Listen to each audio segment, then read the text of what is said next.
Le suivi de la cinétique de l'oxydation des ions iodures par les ions peroxodisulfate nous a permis de tracer la courbe de l'avancement au cours du temps. Je vous laisse lire l'énoncé et résoudre les 4 questions posées ici. C'est cool. Bon, allez, on commence le premier exercice. Donc, la réaction redox, tout de suite, on encadre les réactifs. Les réactifs que sont les ions iodures et les ions peroxodisulfate. C'est eux qui vont réagir. Première réaction, et bien donc I- va nous donner I2. Le réducteur va donner son oxydant conjugué. 2 atomes d'iode, 2 I-, 2 charges moins de ce côté-là, 2 charges moins de ce côté-là. C'est une réaction d'oxydation car perte de 2 électrons. S2 ou 8 de moins va se transformer en réducteur SO4 de moins. Je vous rappelle qu'une réaction d'oxydoréduction met 2 couples oxydoréducteurs en relation. S2 8 de moins donne SO4 de moins. Un atome de soufre, là il y en a 2, 2. 2 charges moins, attention, 2 fois 2, 4 charges moins. Il faut donc que je rajoute 2 charges moins ici. 2 charges moins plus 2 charges moins font 4 charges moins, et de ce côté-là, 4 charges moins. Les 2 électrons fournis ici sont consommés ici. Il n'y a pas besoin de multiplier par un coefficient. Et on écrit directement l'équation redox. 2I- plus 2 électrons plus S2 8 de moins donne I2 plus 2 électrons, plus 2 SO4 de moins. Les 2 électrons, évidemment, se simplifient de part et d'autre de l'équation, et voici l'équation redox correspondante.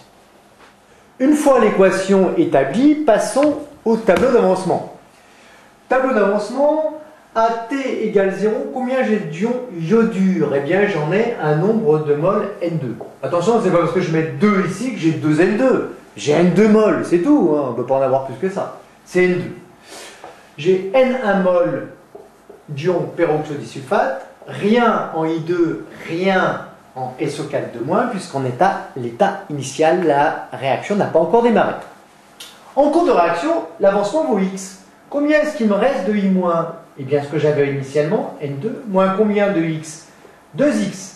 Car à chaque fois que X mol de peroxodisulfate réagit, 2X mol d'ion I- réagissent avec. Combien il me reste de S2 8 de moins? N1 moins X. Une fois X, car j'ai le coefficient stoichiométrique 1. Combien est-ce que j'ai de d'iode? Eh bien, j'en ai X mol. Et combien de mol de SO4 de moins? Eh bien, 2X mol. Si je prends l'exemple où X vaut 1,68 millimol à l'instant T égale 4,97 minutes, eh bien, remplissons pour cet exemple. Ça nous donne donc 8 moins 2 fois 1,68. Ici, 4 moins 1,68. Ici, 1,68.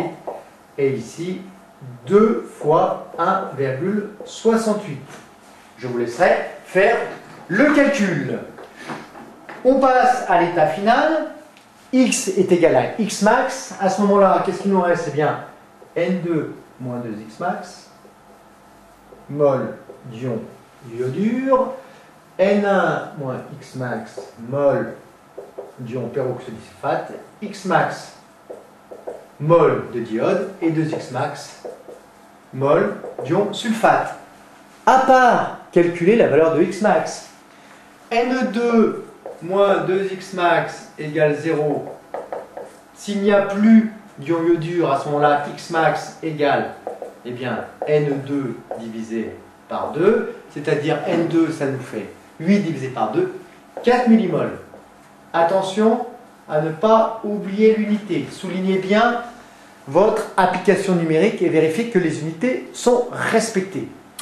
S'il n'y a plus d'ion peroxydisulfate, on a à ce moment-là N1 moins X max égale 0. Il n'y a plus de peroxydisulfate, ce qui nous fait X max égale N1, c'est-à-dire N1 c'est 4 millimoles. On voit que dans les deux cas,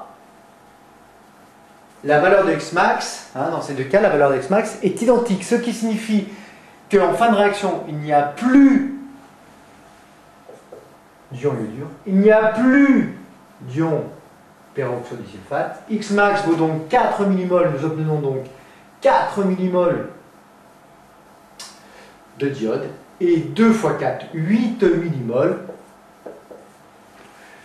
d'ion sulfate. Voilà pour ce tableau d'avancement. Le mélange est appelé comment? Puisqu'il n'y a plus de réactifs, tous ont réagi en fin de réaction, on appelle ça un mélange stoichiométrique. Mélange stoichiométrique. Ça veut dire tout simplement que j'ai respecté les proportions stoichiométriques, c'est-à-dire que si j'ai X mol de peroxydisulfate, je dois avoir 2X mol d'ion iodure pour réagir avec.